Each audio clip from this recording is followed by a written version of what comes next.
Hey everyone, and welcome back to the Noob Selling Options channel. Today we're diving into a really interesting puzzle, one that involves a company we pretty much all use and know, Netflix. Now there's no debate that it's a phenomenal, world-changing company, but the real question, the one we're going to dig into, is this. Is it actually a good stock to own right now? So, picture this. Not too long ago, on April 17th, 2026 to be exact, the company releases its earnings, and the stock just tanks. We're talking a 10% drop, practically overnight. And, a move like that usually screams bad news. But here's where it gets weird. The news was actually great. In fact, it was better than great.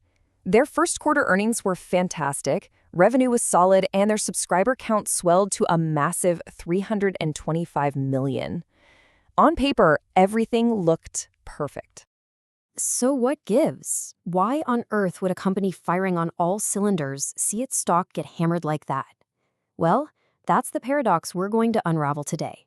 To get to the bottom of it, you have to look a little deeper than just the headlines. All right, let's get into it. We'll start by looking at the numbers behind that confusing 10% drop. What did Wall Street see that made them hit the panic button so hard? Okay, check this out. The quarter itself was a total blockbuster. They crushed their earnings per share estimates, partly because of this huge chunk of other income. But here's the kicker. The market doesn't just care about what you did yesterday, it cares about what you're gonna do tomorrow. And the real reason for the drop was that management didn't raise their guidance for the rest of the year. For a stock priced for perfection, just meeting expectations isn't enough. You have to keep promising more. So to really make sense of this, we need a better framework, a better way to look at valuation. And for that, we're going to borrow the toolkit from an absolute investing legend, Peter Lynch. We're going to see what he would think about Netflix today.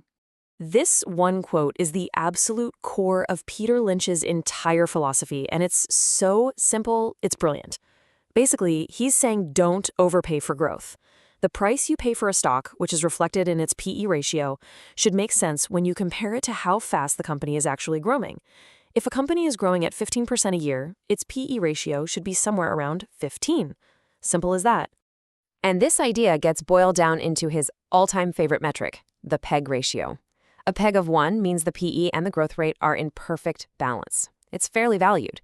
But once you start getting up to a PEG of 2 or more, Lynch would say you're in the danger zone. You're paying way too much. This is the main tool we're going to use to analyze Netflix. So what happens when we run Netflix through Lynch's entire checklist? Well, you get a really fascinating, kind of mixed report card. It shows off the company's biggest strengths, but also a couple of major red flags. Take a look at this. Netflix passes with flying colors on the stuff that makes a great business, right? Simple model, awesome balance sheet, and it's an absolute cash-generating machine. But it gets two huge fails. First, on valuation. That PEG ratio is way higher than Lynch would ever be comfortable with. And second, pretty much every big shot on Wall Street already owns it. And this is the fundamental conflict. On one hand, you've got a financial fortress that is just printing billions of dollars in cash.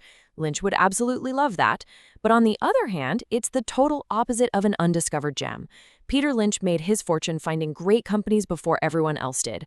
With 84% of the stock held by big institutions, the easy money has almost certainly been made. And that really brings us to the most crucial point. The Netflix of today is not the same Netflix from 5 or 10 years ago.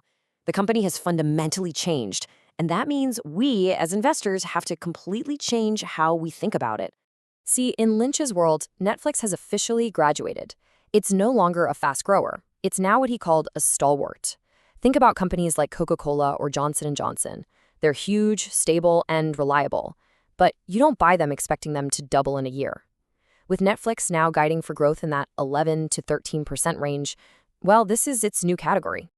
And that's exactly what that 10% stock drop was all about. The market is having an identity crisis with Netflix. It's struggling to figure out what price to pay for a mature, stable media company now that the wild, explosive growth days are clearly behind it.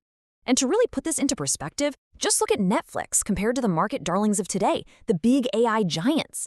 You've got companies like NVIDIA and Microsoft that are building the actual infrastructure of the future. Their growth seems almost unlimited.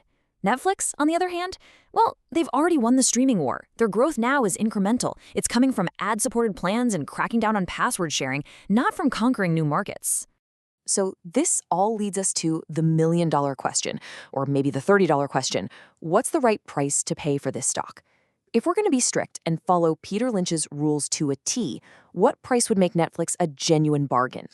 The math here is actually pretty simple.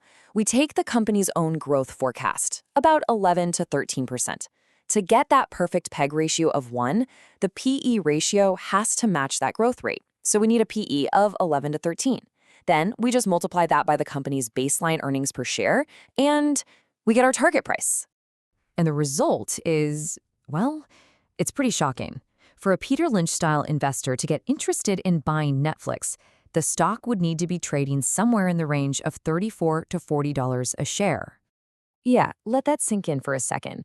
From its current price of around $97, that's a jaw-dropping 60% haircut. This really shows you just how disciplined a value-based approach is. The market is willing to pay a huge premium for a great company, but an investor like Lynch would look at the numbers and just walk away. And really, that's the bottom line here, at least from this perspective. Nobody is arguing that Netflix isn't an amazing, dominant company. It is. But according to the principles of one of the greatest investors of all time, it is simply not a good stock to buy at its current price. So that leaves us with this final, crucial question. In a market full of giants, what is the right price to pay for a mature, stable, cash flow generating leader? How much of a premium is a stalwart like Netflix really worth? I'd love to know what you think, so drop a comment down below. And hey, if you got some value out of this breakdown, do me a favor and hit that like and subscribe button. Thanks for watching, and I'll see you in the next one.